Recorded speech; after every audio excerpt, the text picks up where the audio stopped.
Olá, poderosos! Somos aqui, professor Renato Martins, mais um vídeo para a gente aprender um pouquinho sobre aspectos demográficos e populacionais da região norte do Brasil.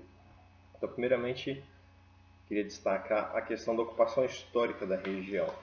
Então, existe uma ocupação histórica por diversos povos indígenas. Então, muito antes da colonização do Brasil, colonização das Américas, a região já era ocupada por povos indígenas.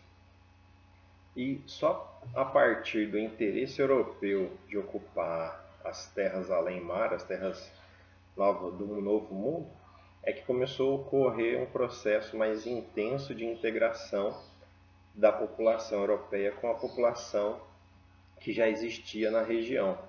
Então, quando a gente tem ali o Tratado de Tordesilhas, praticamente toda a região norte fica sob responsabilidade da Espanha. E Portugal não teria acesso, pelo Tratado de Tordesilhas, não teria acesso à região norte. Só que, como a gente sabe, os espanhóis não conseguiram consolidar a ocupação na região, tiveram interesses em ocupar outras áreas da América. Houve uma resistência também em algumas áreas pelos povos indígenas da ocupação europeia, e os portugueses tiveram mais êxito na ocupação da região norte do país, principalmente porque eles começaram a estabelecer a construção de fortificações na margem dos rios. Essas fortificações, esses fortes, eles foram importantes no sentido de que futuramente eles deram espaço também para o desenvolvimento de núcleos urbanos. Além das fortificações, posteriormente nós tivemos também a ação das missões jesuíticas e também dos bandeirantes. Então, esses três pontos aí contribuíram para a ocupação da região logo no período colonial. Então, a construção de fortificações pelos portugueses, a construção de pontos de apoio, pontos de parada dos bandeirantes e as áreas de contato direto que os jesuítas faziam para catequizar os índios. Então ocorreu uma expansão do domínio territorial por parte dos portugueses com esse processo. E como o foco da Espanha na ocupação da América estava mais voltado na Bacia do Plata, então ocorreu ali uma facilidade dos portugueses para entrar na Bacia Amazônica. No século XVII, século XVIII, intensificou a atividade das drogas do sertão, que era a busca de especiarias da floresta. Então, várias as especiarias, como frutas, sementes, castanhas, madeira, então isso tudo era buscado pelos portugueses na região amazônica. Então, a floresta é muito rica em recursos, isso facilitava aí a busca dessas especiarias da floresta, chamadas drogas do sertão.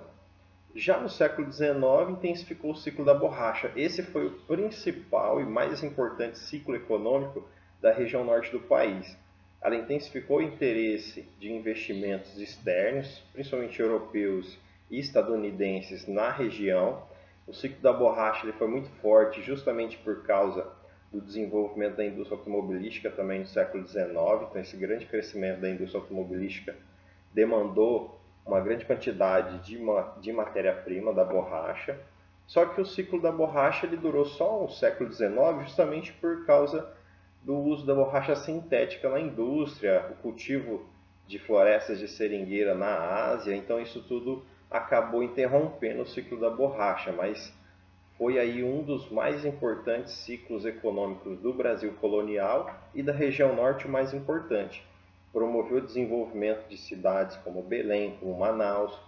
Só para a gente ter uma ideia do tamanho do interesse europeu na região na época, a cidade de Belém hoje ela tem o maior teatro municipal do Brasil, que é o Teatro da Paz. Então esse teatro foi construído no século XIX para dar suporte ali aos interesses culturais, manifestações culturais daquela elite europeia que estava se instalando ali devido ao ciclo da borracha.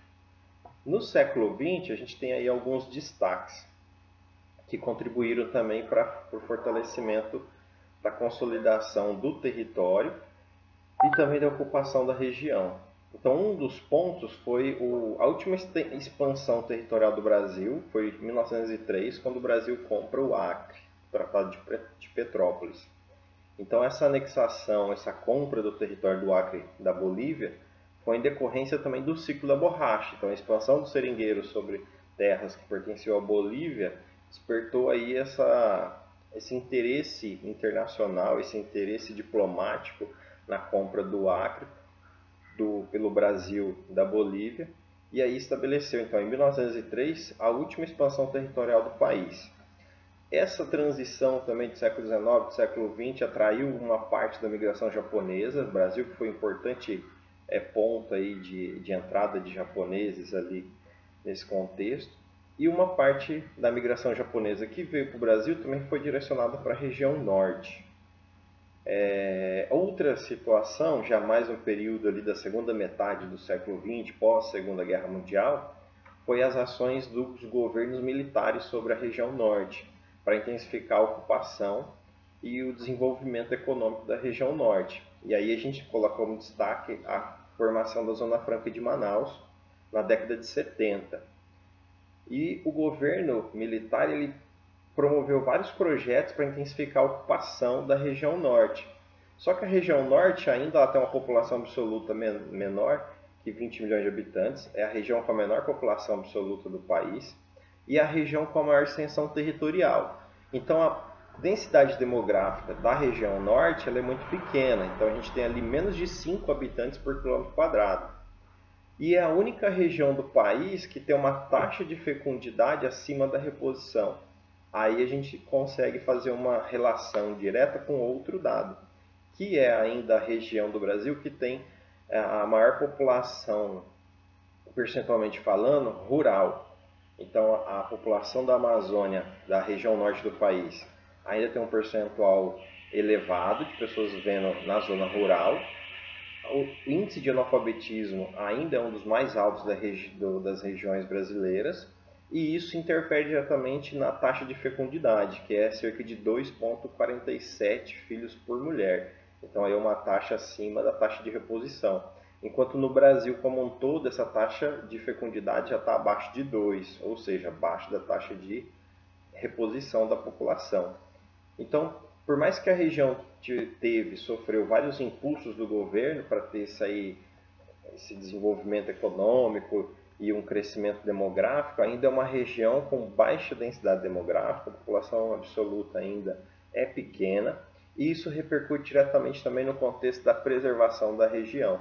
É a região mais preservada do ponto de vista ambiental do Brasil e também do ponto de vista das comunidades tradicionais. Então a gente tem ali ainda várias comunidades tradicionais preservadas, índios ainda, indígenas, povos indígenas que ainda não tiveram contato direto com o homem branco, e isso tudo são características da região norte do Brasil. Então a gente vai ficando por aqui com mais um vídeo de geografia e espero que vocês tenham gostado. Abraços geográficos para vocês.